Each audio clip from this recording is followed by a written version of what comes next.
Hi, I'm Amanda Skelton and I'm an independent Stampin' Up demonstrator, and today I'd like to show you how to make this cute little box. So I'm doing this as like a little Easter treat box, and if we take the ribbon off, then it opens. It's got a nice detail, and you can fit in a nice little cream egg which fits quite nicely. And I'm going to be using the I think it's called Sweet Bugs. So this is a Sweet Bugs bundle. So that is the stamps and that are the dies. These are really nice. These are the new packaging, sort of taller. And although they do come separately, each in their own clear envelope, you can actually fit them both in the same envelope. So it means that you can keep your stamps and your dies together. So I think that'll be a really good thing going forward. I'm not using an awful lot of these for this particular project, but this is another little card I did using it, so you can see that I've used some of these elements, and they have got the most cutest little ladybugs, which are cute. So they really, I've added one on here, and these little like little water droplets, so I've added that onto the flowers here. So the papers are really nice as well. So I've used some of these papers here, and again the dies will cut out these as well, so you don't have to stamp. And then you also get a couple of sheets with these sections, so that's what I've used to make this. So you get some nice little sections here that you can do for your backgrounds, and then you can just embellish, add a sentiment, or just add a bit of glitter, or you don't have to do an awful lot to it to make it a really pretty card. So that's the card that goes with it.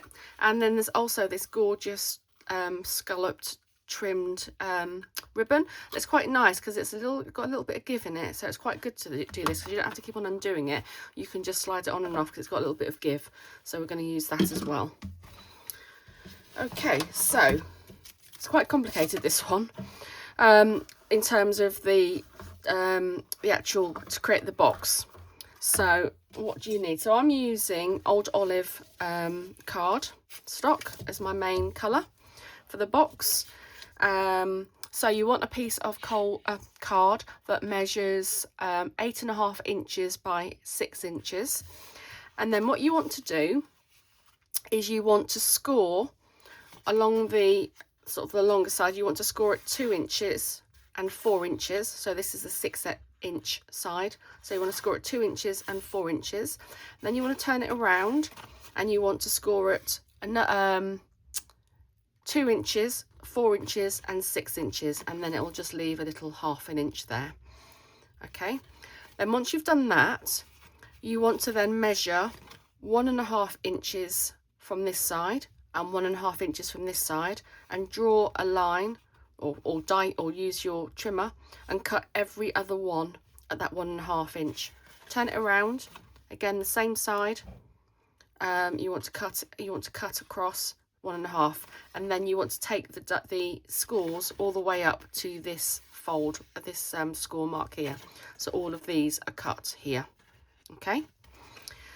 Then what you want to do is, when you've done those cuts, you want to make sure you've got this small ½ inch bit towards you, and then you want to draw a diagonal line from this 1.5 inch line here to the opposite corner, and the same here and the same here. If you do it this way and do these lines, your box won't turn into a box. Believe me, I've tried that one. It didn't work, did it? So yeah, so you just definitely want to make sure you've got this ½ inch here, and you want to do your lines from here to here. Okay. And then what you also want is another piece of card which measures 3 inches by 3 inches, and you want to score 2.5 inches on each side, so basically ½ inch. So that should be the same as that. You've got ½ inch on each side. Okay. Then you want some DSP. So you want 4 pieces of DSP, each measuring 1 7/8 by 1 7/8, so they're square, and they just want to be a bit smaller to fit into your, so these are 2 inches square, you just want them a little bit smaller, so 1 7/8 to fit in between, so you want 4 of those. Okay, and those, so you want 2 for the front and then 2 from the inside. Whether you want it to be contiguous or not, that's entirely up to you. I think it looks nicer when it does. So you've got your piece here, and you've cut these out at 1.5 inches, and then you've drawn your lines. So you want to get your scissors, and I find it easy going from the corner down to that. You don't have to be overly precise. You can use your trimmer if you like. But you just want to cut down your pencil marks.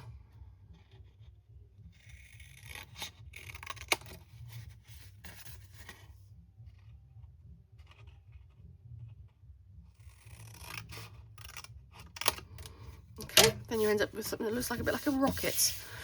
Right, before we do anything else with that, then on your square piece that you've scored at 1/2 inch over each edge, you want to just take out your corners. This is fairly basic shape to cut out for your box base.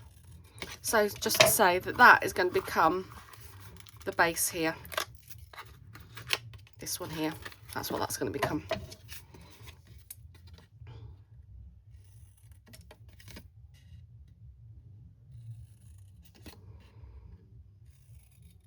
Okay, so get rid of those. So we'll put that to the side for the minute. We'll do this because we want to do some gluing. So once you've got all of your score marks, you basically want to fold them all. Fold them all the same way, all of the different tabs.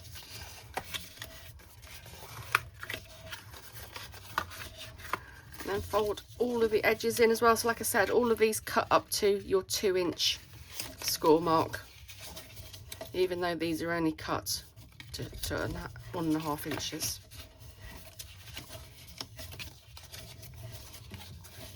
Okay, so once you've done that, what you're going to basically do is, on these ones with the smaller tabs, put some glue on the outside, raise it up, and then you're going to glue that on there, and then that's going to become the same here.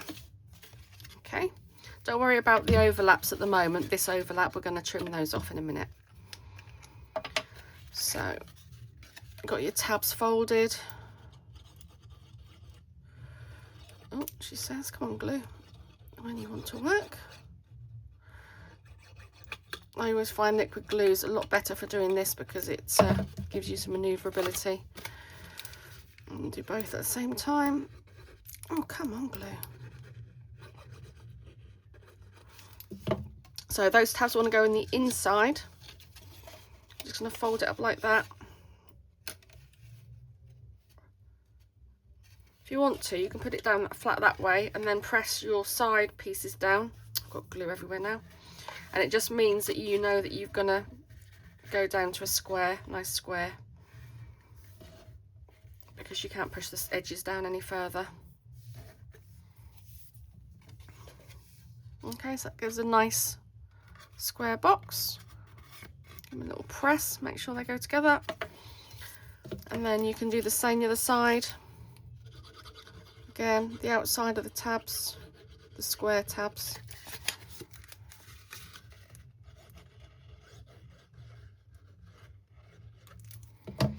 Those want to go inside, and then again I'm going to fold those up. Okay, so it looks a little bit like that to start with, but you've got a score mark here, so that's what's going to allow it to. So give it a good press, so that sticks. So I'm just going to let that glue adhere a little bit. While I do that, I can then do the base. So I've already cut the corners out. Now I'm going to use, I'm trying to think of what size it is. Well, let me measure. I'm going to use one of the cogs that is in the Gears and Textures die set, and it measures roughly 1¼ inches across. So that's roughly the size hole you want to sit your egg into. If you've got something that is like scalloped or something with like some edges, it just helps to sit it in place, but it doesn't matter if it's just a circle. So in the middle of your square, in the middle, about middle, I'm just going to take a hole out. So it doesn't matter the fact that the actual die I'm using has got lots of other fancy bits in it. It means I can use it for something else, for another project. So I don't actually care about this piece I've cut. I'm literally using it just to make my hole to sit my Easter egg in.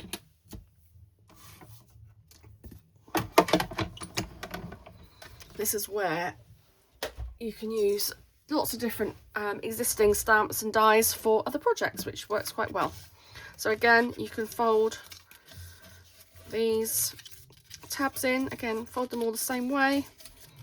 And then that should be just nice to sit your Easter egg in. Okay, right, now these should be pretty much dry. Right, now we want to cut these little extra tabs off. Okay, so what you can do is, as well as that folding that way, you can actually fold the other way. And if you fold it like that, you can actually get to these extra tabs. Again, you don't have to be perfect on these. Oh, my scissors aren't the best. Oh, what a mess. Sorry, I've got it all glued up, and these are not the best scissors either. They're not very sharp.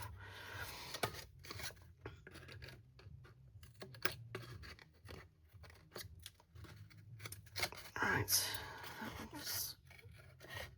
that's better. Okay, so that's done. And then, oh, I haven't done that one yet, have I?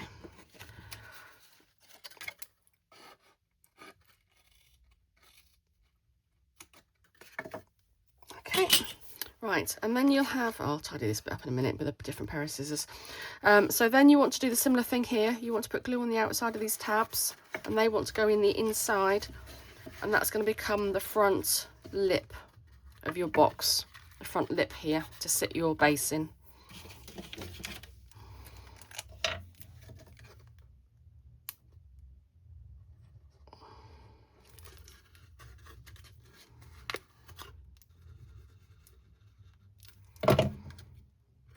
Again, put those both inside.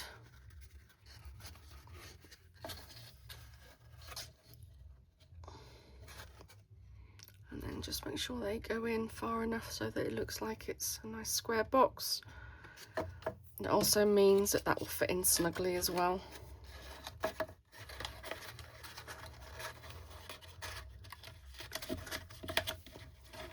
Yeah, so that's looking good. Okay, I'm just going to take that one out. So that's looking good.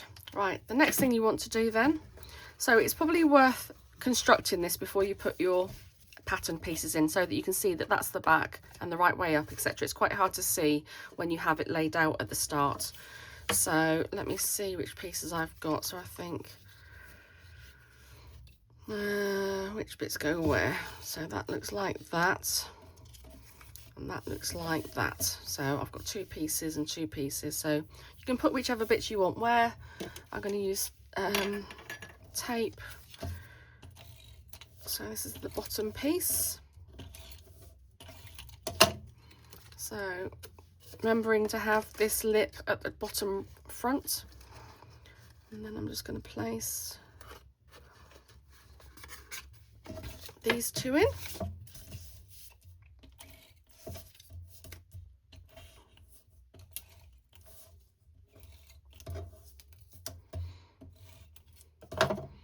So that goes that way up.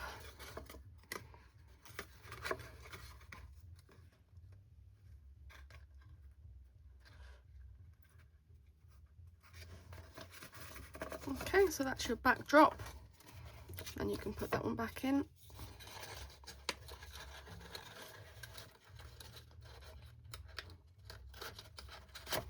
You want to make sure that's sort of quite level with that. If you feel that that's too high, you can always cut a little bit off of each of the tabs that go down. And then I know that that is now, so that goes on the outside because that comes down over the front. So that's the front and the top. So again, just make sure you've got your pieces the right way up.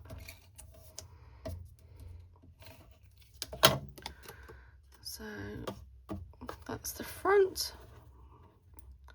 Again, you just want to line it up.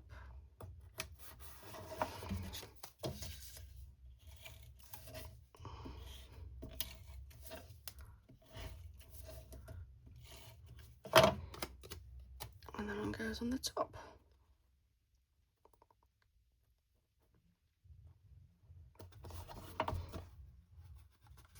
There you go. So there you have it, and then we're going to put some ribbon around it. I haven't got any more Easter eggs to put inside. I might have eaten them all, but don't tell anybody. And then you want some ribbon, probably about, what's that measuring? About 14 inches maybe. Again, these scissors are going to be rubbish, aren't they? Yeah, I'll get a better pair of scissors next time. And then you want to just place that at the bottom, and I just literally tie a little knot. What you can do with this, you know, like with other ribbon,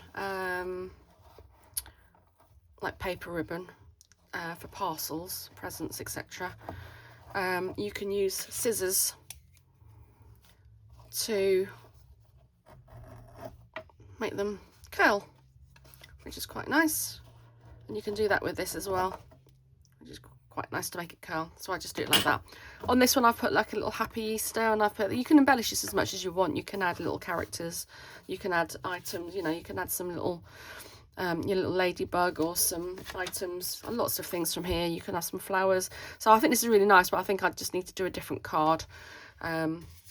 But yeah, I'm really pleased with this one. Again, I'm using, this is olive, old olive, so it's really nice colourings to go with it. I might add some glitter just to, you know, just to make the different bits pop, and you can just add some little accents. But you don't have to do an awful lot to it. But yeah, I really like that set. So hope you enjoyed that. So now I've got some Easter eggs to sell. Yummy, yummy.